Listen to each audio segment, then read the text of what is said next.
So, it's finally here. After a decade's worth of hard work and effort, capturing the hearts of millions of fans around the world.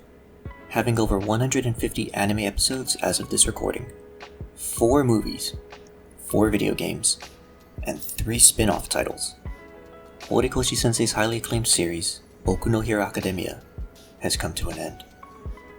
As of August 5, 2024, Boku no Hero has amassed a whopping 430 chapters in its entirety. This is nothing short of amazing, and other mangakas seem to feel the same way.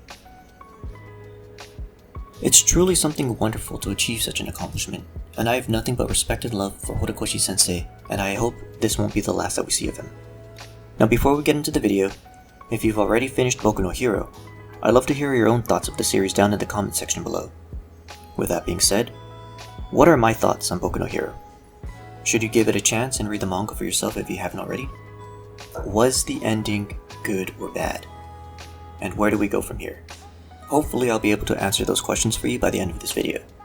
But before that, I just want to put it out there that there may be potential spoilers if you haven't kept up with the manga. So I'm going to put this out there. You have been warned. So, what are my thoughts on Boku no Hero? With an official serialization span starting back in July of 2014, it's no wonder my heart aches knowing that there will be no new chapter to look forward to starting next week. There is just so much nostalgia that punches me right in the face when I begin to look back at the first chapter. I followed Boku no Hero since its serialization when I just started college not too long before, and I remember thinking to myself, yeah, this one's gonna be a banger of a series. And I was not wrong. I faithfully followed Deku's journey to become the world's greatest hero alongside Class 1A. Through every development, every adventure, every victory, and subsequent loss. The world and story of Boku no Hero has captivated me, and I am proud to say that I got to grow up with Class 1A. It may have only been a year for them, but it was one hell of a decade for us. Now although I say all this, it doesn't mean that Boku no Hero is not without its flaws. So let's go over some of my personal pros and cons of the series. Now keep in mind, these are my personal opinions, and you, the viewer, should do your own due diligence and come to your own conclusions. Whether or not you agree with me is okay. At the end of the day, I'm just a fan, same as you. So the positives. Right off the bat, I want to praise the artwork and style of Horikoshi sensei. The way his art has changed and developed throughout the years is breathtaking, and it honestly gets me motivated to continue practicing my own art at times. I mean, seriously, just look at this. Another thing I want to point out for the positives argument is that the story really fleshed out what it means to be a society. The heroes weren't all right and just, much like how not all villains were actually bad people. But it did so in a way that didn't make me feel sympathetic for either side, in a I now feel pity for you kind of way. Instead, it portrayed opposing ideals beautifully, where you could grasp the concepts and relate it to your own reality. It doesn't force you to feel one way or the other like most cliches would. And ultimately, at the end of it all, I'm happy that Horikoshi sensei didn't abandon each character's convictions like we typically see in these kinds of scenarios. All for one stayed true to being a demon lord. No sympathy or care for anyone but himself to the very end. Nothing but a greedy, sadistic, and selfish man who had no course for redemption. And that's what was good about All for One. He stayed true to his character, and there was no cheap cop-out at the end where it felt like we had to feel sympathy towards him. I wholeheartedly enjoyed that about All for One's ending. The same can be said about Tomono Shigaraki as well. He believed in what he was doing was the best course of action for him and his friends, and that's where these characters shine in my eyes. They never faltered on their convictions, never second-guessed their ideals that their life experiences put them through, and they carried out their missions being true to themselves. It's okay to have conflicting views, beliefs, and ideals, and I believe that's best captured here in Boku no Hero. No one was truly right, but no one was truly wrong either. Life is in a state of constant limbo, in a gray area muddled by everyone's own perception of reality, that we sometimes forget that we're all equally alive and human. Now obviously it would be boring if there were no character developments happening, and I think having the development focus on the heroes' side was appropriate. It really showcased the duality of humankind, especially for Bakugo and Endeavor. Bakugo's development was by far the most explored out of all of Class 1A's in my opinion, and I think it made the most sense. He went from a loudmouthed, obnoxious, and egotistical brat who bullied those he thought of as lesser than himself, to a loudmouthed, conscious, mature hero who went through a series of self-reflection and progression that felt natural. On Endeavor's end, we got to see him face the consequences of his past and take full responsibility for his mistakes. He went from an abusive, power-hungry deadbeat who only cared about his end goal to a proper hero who stripped himself of his ego and adopted a sense of humility. Whether or not he has redeemed himself since is left to the reader to make their own conclusions and is left open-ended to speculation. In this story, no one side is declared a winner or loser. At the end, it's society as a whole that is given that description and how they choose to carry forward. Now, let's talk about some of the negatives. Like I mentioned earlier, Boku no Hero is not without its flaws. One of the biggest issues I had with Boku no Hero, strangely enough, were its storytelling at times. There were some banger arcs that really got you hooked on what's going to happen next, and then there were some substandard arcs, where you would prefer that they would finish sooner rather than later. The progression and pacing also felt a bit strange at times. It definitely wasn't the worst in terms of plot advancement overall, but there were times where I did feel like Horikoshi sensei was stretching. I feel this way especially towards the UA School Festival arc. And if you ask me though, the Forest Training Camp, CHST, and Paranormal Liberation War arcs were all peak hands down. Regardless, would I recommend that you read Boku no Hero and give it a chance? While trying to remain unbiased, I do feel like Boku no Hero Academia is deserving of a chance. I would recommend giving the manga at least 10 chapters before you come to any stark conclusions on whether to continue on or drop it completely. I feel that 10 chapters is fair enough because it roughly takes you through the first 3 sub-arcs of the first main arc.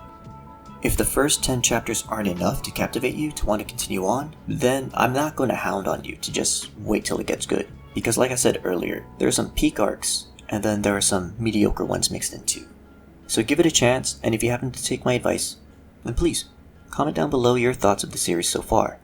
Or, if you are already a fan and just so happen to stumble upon my video, then please let me know what your favorite arcs were, and who your favorite characters are.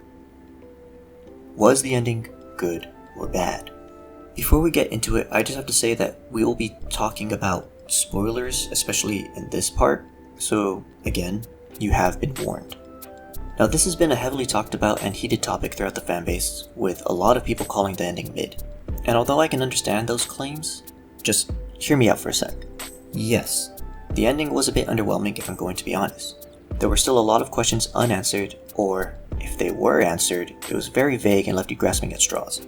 So I can understand why the majority of the fanbase were left with feelings of disappointment and unresolved.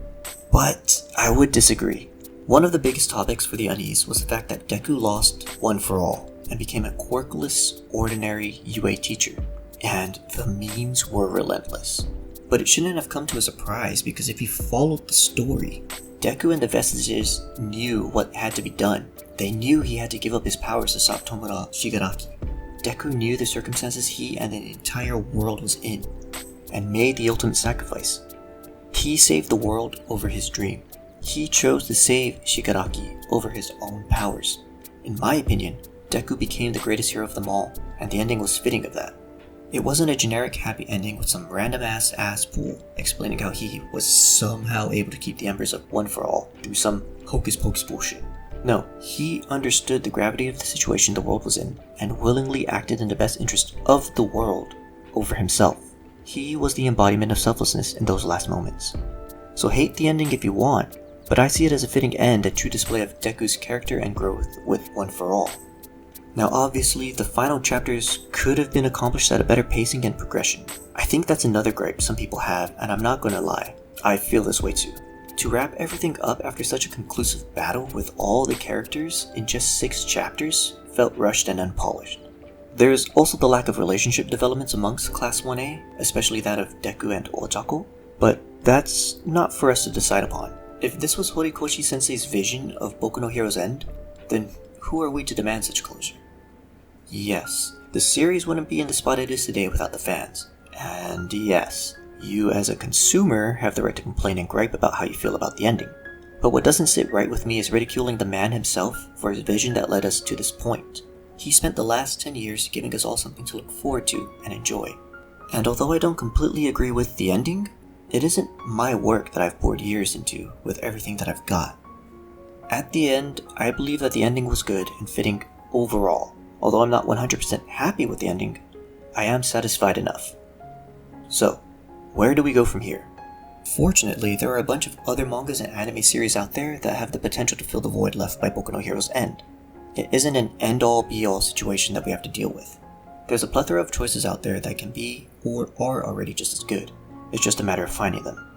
Now, I'm not saying that there was nothing special about Boku no Hero. Of course it was something special. If it wasn't, then it wouldn't have garnered such popularity in the first place. But like all things, it has a beginning and an end.